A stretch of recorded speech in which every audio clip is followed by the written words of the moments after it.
poor connection. All right. Hello, everyone. Hello there. Come on in, everybody. Hopefully I'll have a good connection here. Looks like there's a little delay in my video. It's not synced up to the sound. I don't know if you see that, but I see a little delay. Hello. Okay, that's all right. We're gonna go with it anyway. All right, there's some people. Hello there, Roberta, Clem, and David. All right, come on in.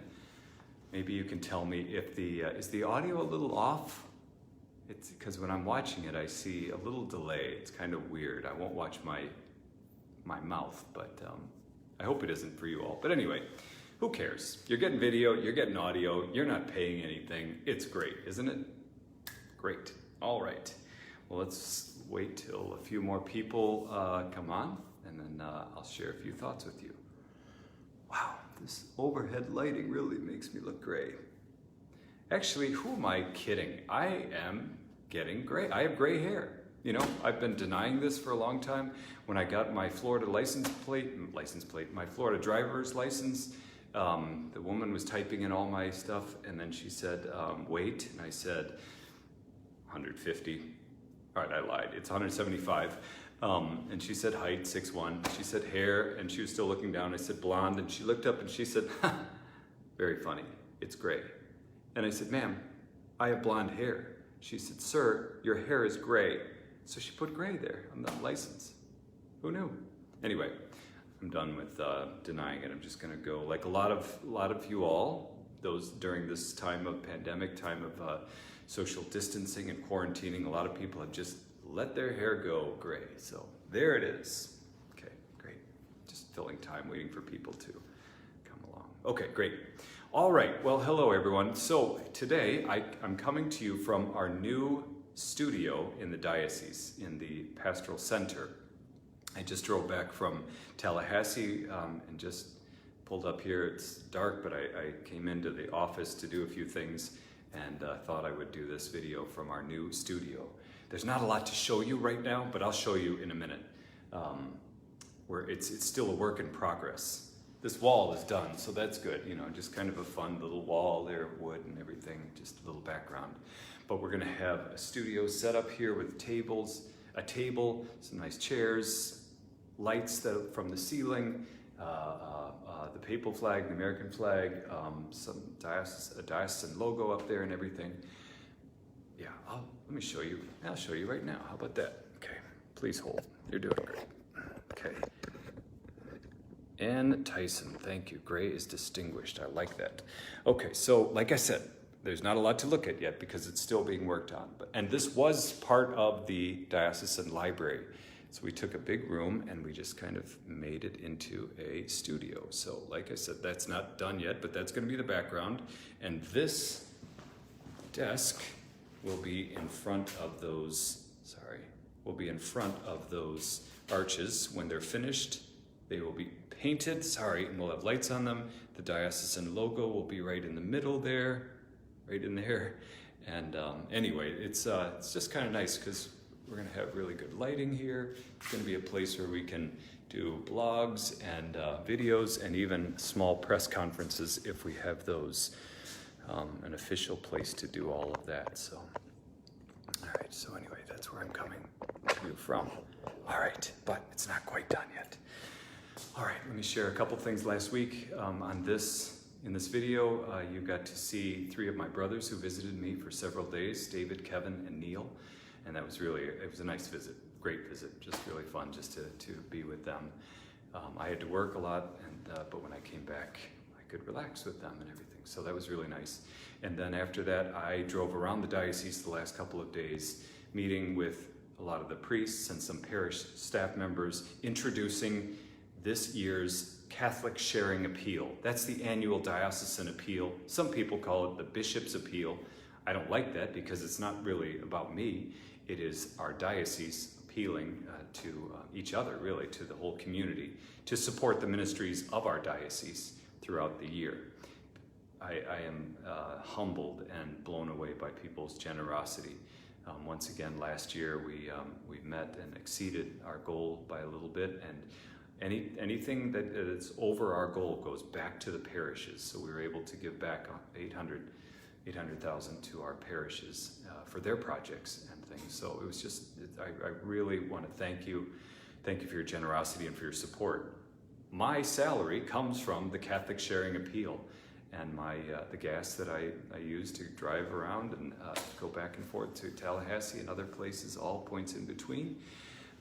So everything that I do comes from that as well. So thank you for your generosity. This year, I don't want to tip it off too much, but you'll see that last year the theme was on the community serving other people and serving each other. This year it's on prayer. I really want to inspire our parishioners and those who see the video and those who participate to pray, not just to pray for certain intentions for themselves, but to pray for and with one another. So you'll see that. I'm really proud of the video that we put together again, and I just want to really encourage everyone to pray. Pray as a family, pray as individuals, pray with your parish family, pray with your diocese, so that God may be glorified in all things, and that the kingdom of God, the reign of God, may be extended throughout all of the world. So that's really the theme for this year, as you'll see. Okay, great. And then, lastly, this morning, since I was in Tallahassee, I participated in a Zoom call with all of the directors of prison ministry from Florida, from the 7 dioceses. I'm the liaison for the bishops for that committee. So I met with them. We meet once or twice a year to check in and see if there's any things that need to be addressed, or just to encourage each other in encouraging all of the volunteers, the deacons and the priests and others who go into our prisons and jails. And of course, this year things are very different. We all expressed our sadness and frustration at not being able to go to jails and prisons. It's really since March, since the shutdown started, and it's frustrating. I've not been in a prison since February of last year. That's really difficult for me as the bishop, because as they remind me when I go there or when they write letters, Bishop, we're members of your flock too. Many of us have sinned and have done crimes, and we're serving our time, but we want confession, we want the Eucharist, we want a visit from you. So it kind of breaks my heart, right, especially now that I can't go into those prisons and celebrate Mass or confirm or baptize or give communion. Same is true for all of our deacons and priests and volunteers.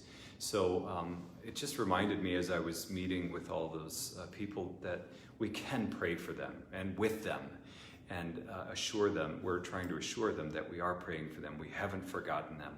Many of them have gone 6-8 months now without having a visitor, not just a chaplain, but a family visitor or anything like that. And so please pray with them and for them, and not just for those who are incarcerated, but for the corrections officers, for those staffs, for those who work in our jails and prisons as well. It can be a very difficult and lonely job, a position, and certainly life if you are incarcerated. So please remember to pray for them tonight and regularly if you would. Okay, now, last week I promised, for the last couple of weeks I've been promising a story, because it's been pretty serious the last couple of weeks. Who am I kidding? It's been pretty serious the last year and even longer. We've had a lot of challenges and hardships and difficulties and everything. And so because of that, but also just because it's time for a Beep Beep story. People have been asking about Beep Beep. If this is your first time hearing about that, Beep Beep is a little car who gets into some adventures and some misadventures.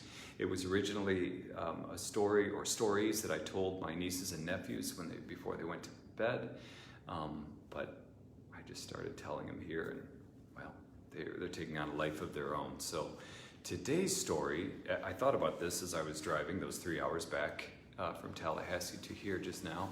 Today's story is called Beep Beep Gets Arrested. No, he doesn't. That wasn't it. Oh, Beep Beep Gets Pulled Over. That's it. We'll have to see at the end of the story, but I don't think he gets arrested. And I hope this comes out. I haven't really practiced anything. I just came up with the title. So here goes. First, the theme song. Who's that car running down the street? Little red car, it's got to be beep beep. And all the children go, go beep beep, go beep beep, go beep beep, go. Okay, boys and girls.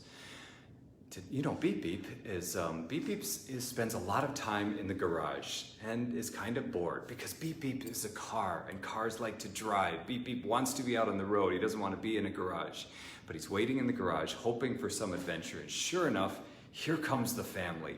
And they all get in and everything, and they've got some baggage, so he knows it's not just going to be a trip to the store or somewhere here locally, but he knows it's going to be somewhere else. So they're driving on 110, and they turn to 10, Highway 10, and they're driving east, and he's like, all right, I wonder where we're going, somewhere probably in the Panhandle, because that's where they do. They go back and forth to Perry and Tallahassee and Panama City and Apalachicola and all those great places. I wonder where we're going today. And he's listening, trying to get clues, and they're driving down the road and everything. And after a while, he hears them saying that they're going to go to a place called Defuniak Springs. Defuniak Springs, wow, never heard of that. Never been there, says Beep Beep. And then it dawns on them they're going to go to Mass at St. Margaret there in Defuniak Spring. It's a lovely little church there and a great community there. So he doesn't know why they're going that far for Mass, but must be really nice. But they're going anyway. So they're driving along, and Beep Beep's happy because he gets to really open up his little engine, and he's going, the full 70 miles an hour. That's the speed limit, if you don't know, on I-10. Beep Beep likes to go about 72 or 73 and figures that's okay. That's probably not going to get him into any trouble. So they're driving along. Beep Beep's happy and everything. However, right when they're pretty close to Defuniak Springs, Beep Beep thought he could hold it, but he has to go to the bathroom. I know, Beep Beep's a car, but go with me. He really has to go, but he can't communicate to the humans that he needs to pull over to go to the bathroom. Now, when Beep Beep goes to the restroom, Beep Beep, it's really about, letting go of some oil or radiator fluid or windshield wiper fluid. And because I guess it builds up. I don't know. Anyway, so he's anyway, it really has to go, but they're not pulling over. Beep Beep's like, I don't think I can hold it anymore. Well, I guess I can just let go a little bit as we drive. And so it's the oil this time. And so he just kind of lets, it's this little stream of oil behind him. And I feel so good. And he's just kind of driving along, and Beep Beep's letting that go. And then all of a sudden, he looks behind him. Not only does he see a little trail of black oil behind him, but now he sees flashing lights. And it's a police officer, it's a police car. So Beep Beep's like, oh, right, it's a race. So Beep Beep just guns it. And now he's thinking he's racing with the police car. And he's racing and everything, and the lights are going behind him and everything, and he's thinking, this is just great. Meanwhile, the humans are panicking, of course. And they're saying to each other, pull over, there's a police officer behind you, pull over. And the dad who's driving is saying, I'm trying, I can't, the brakes won't work, I don't know what's happening. And Beep Beep can't even hear the humans because he's just having so much fun. He's out there in the open road and he thinks it's a race, and he's going really fast and everything. And then all of a sudden, the police officer on the microphone, megaphone, is like, pull over. And Beep Beep's like, what, pull over? And he's just driving really fast. Then the police officer comes side by side with Beep Beep, and the humans are all looking at the police officer going like this, like, we can't stop. And Beep Beep recognizes the police car. It's George, his friend George. He says, hey, George, how you doing? It's a race, isn't this great? And George says, Beep Beep, this is not a race, and this is not funny. He's like, what do you mean it's not funny? Let's go, come on, I can take you. And George says, first of all, I can take you any day in any race, but that's not what we're doing. We're not racing. Beep Beep, you're in big trouble. You need to pull over now. The humans are getting in big trouble. And Beep Beep's like, oh, sorry. And Beep Beep pulls over, and the police officer pulls over, and Beep Beep's just sitting there, just thinking, oh no, I think I got them in trouble. And here comes the police officer coming to the car, and she leans in the window and she said, do you know why I pulled you over? And the police officer, and the dad says, well, probably because we were, I can't believe it, but we didn't stop when we saw the lights, and we're so sorry we couldn't. And she said, no, first of all, I pulled you over because you're leaking oil all over the place and it's getting on other cars and everything. But secondly, and more seriously, you failed to pull over when I was behind you. And so I'm gonna need to see your license and your registration and proof of insurance. So they give all that to the officer, and she goes back to the car, and they're just they're like, why didn't you pull over? And he's saying, I tried, I couldn't, I don't know. It's like the car has a mind of its own or something. And Beep Beep is just, he feels so bad because he never wants the humans to get in trouble. And he certainly doesn't want it to be his fault. So he's just thinking, what am I gonna do? What am I gonna do? And then he thinks, oh wait, I'll talk to George. Maybe George can do something. So he says to the police car behind him, hey, George. George says, yeah, Beep Beep. George, I messed up. He's like, yeah, you messed up. And now the humans are gonna get a big ticket. Maybe even jail time. And he said, jail time? George, I didn't mean to do anything. I thought we were racing. Don't blame them. George, isn't there anything you can do? Tell her not to write the ticket. He said, you know the humans can't hear us. I can't talk to them. George, there's got to be something you can do. And George says, well, let's see. Oh, maybe there is something. And all of a sudden, all the lights in the police car go out, all the power, and the computer goes down too. And the police officer looks and she's like, oh my gosh. So she gets out of the car, goes up to the humans, and she said, you know, you should be in a lot of trouble. Whenever you see lights behind you, you have to pull over. It's the law. You must pull over. I know, officer, I'm trying to tell you, we tried. I know, I get it. Something's the matter with your car. Maybe it's part of that, the oil leaking out there or whatever, but you need to get it looked at right away. Officer, we're so close. There's our exit right up there. We're going to Defuniak Springs. We're going to church. So, you know, we'll have it looked at there in Defuniak Springs. Okay, have the car looked at. I should give you a ticket, but my computer's down, everything's down, so please drive more carefully. Have a nice day.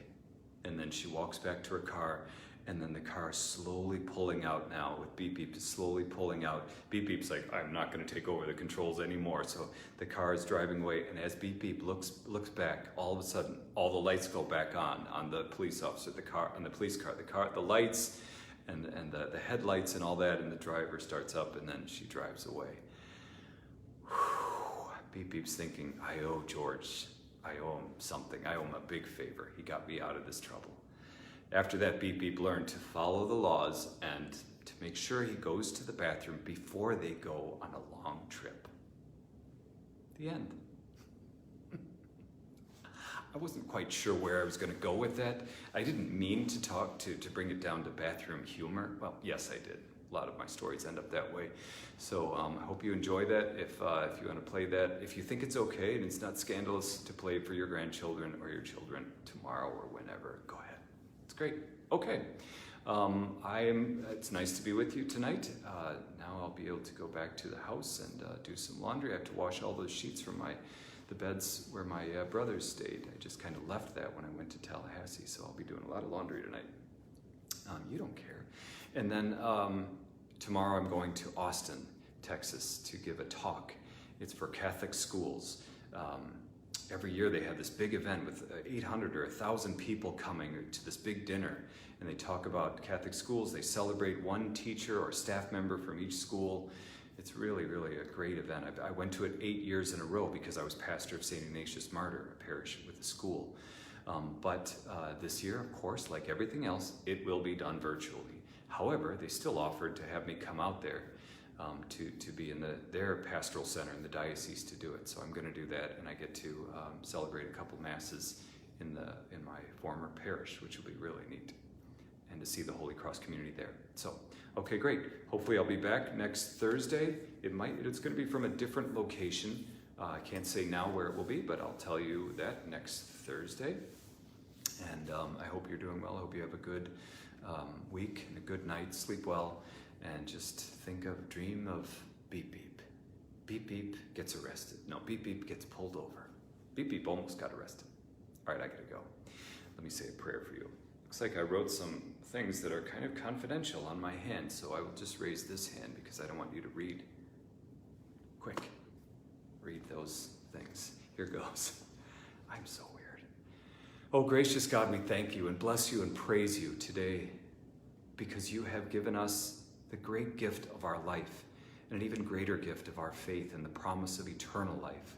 Bless us, and through us, bless our relatives and our friends, especially those who are sick or alone or afraid or isolated or anxious tonight. Bless our brothers and sisters who are incarcerated, those who Those who are all alone, especially, and have very little human contact, especially now, assure them of our support and of our solidarity with them. Bless us so that we may know of your presence, your love, your mercy, your grace in our lives, so that we may share these things with our brothers and sisters. Bless all those watching tonight and through us. Bless our families and friends. In the name of the Father, and of the Son, and of the Holy Spirit. Amen. Good night. God bless you. Bye. Oh, I did it again.